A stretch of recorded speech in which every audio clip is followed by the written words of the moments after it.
Comment améliorer son français? Ou simplement, comment pourrais-je améliorer mon niveau en français? Pour répondre à cette préoccupation, je voudrais simplement vous inviter à faire quoi? À apprendre les chansons. Je dis bien à apprendre les chansons. Évidemment, les chansons en français. Au moins une par semaine. Vous allez vous donner cette tâche-là d'apprendre au moins chaque semaine une chanson en français. Et qu'est-ce qu'il faut faire? Il faut comprendre chaque mot dans la chanson et l'apprendre par cœur. Ne chantez pas seulement, mais les mots qui composent cette chanson, il faut les apprendre par cœur. Deuxième astuce, il faut lire les livres, la lecture. Il faut lire et relire. Il n'est pas obligatoire de comprendre chaque mot, quand même en lisant. Évitez les dictionnaires.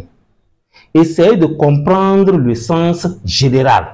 C'est pourquoi j'ai dit d'éviter quoi? De comprendre chaque mot, mais essayez de faire quoi? De comprendre le sens général. Il faut avoir l'habitude de lire tout le temps en français.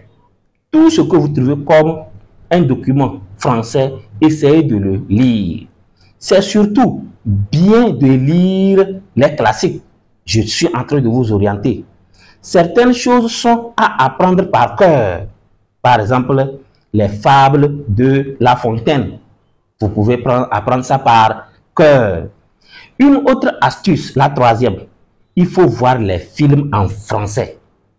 Je vous conseille de regarder les films en français. Et avec les sous-titres si nécessaire. Tout ce qu'on essaie d'écrire, essayez de jeter coup d'œil. Quatrième astuce, il faut parler. Échanger les opinions, c'est-à-dire les idées. Il faut aussi écouter. C'est très important pour améliorer votre français.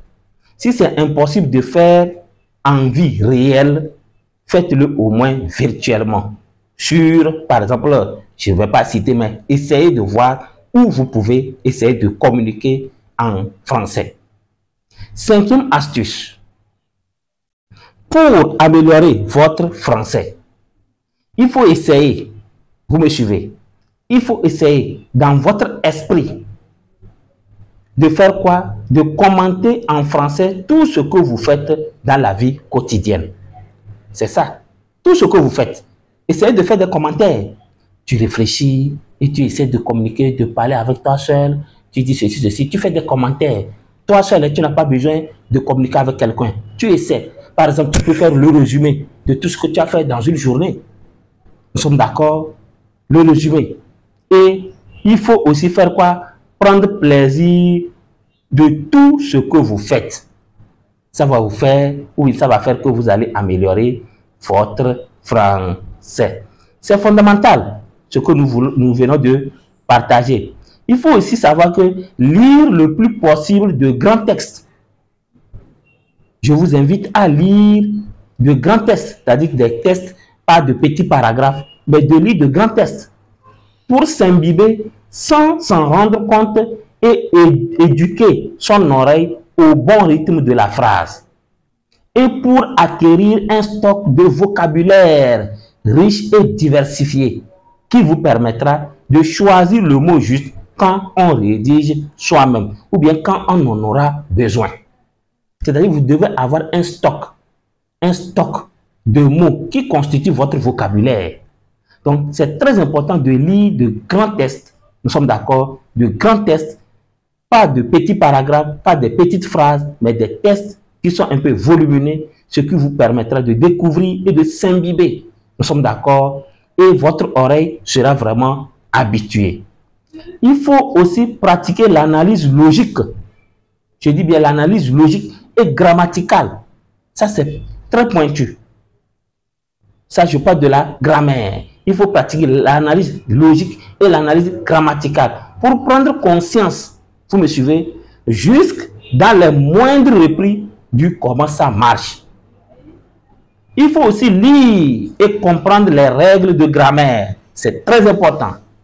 qu'on ne maîtrise pas. Il ne faut pas s'atteler sur ce que vous maîtrisez déjà. Il faut surtout voir ce que vous ne maîtrisez pas. Nous sommes d'accord. Puis s'entraîner jusqu'à plus, soit à l'aide d'une foule d'exercices. C'est-à-dire qu'il faut faire beaucoup d'exercices. Faisons manipuler ces règles. C'est-à-dire que si vous avez les règles et que vous ne vous exercez pas, vous n'allez pas les maîtriser. Une fois comprises, en disposant des corrigés pour pouvoir vérifier. C'est-à-dire, au départ, il faut avoir quand même, ou bien il faut attaquer des exercices qui sont corrigés, ou bien vous avez quelqu'un qui peut vous aider à corriger après, pour que vous puissiez savoir à la fin si ce que vous avez fait est bon ou mauvais. D'une façon globale, c'est ce que moi, je vous conseille de faire pour pouvoir améliorer votre français. Il y a beaucoup de choses que vous pouvez faire. Par exemple, se livrer abondamment à ce qu'on appelait entre-temps l'analyse logique. Vous voyez, je venais de parler de ça. Où vous allez parler des règles de grammaire, l'analyse grammaticale et autres. Tout ça, là, cela vous permettra de maîtriser ce qu'on appelle le français ou bien améliorer votre français.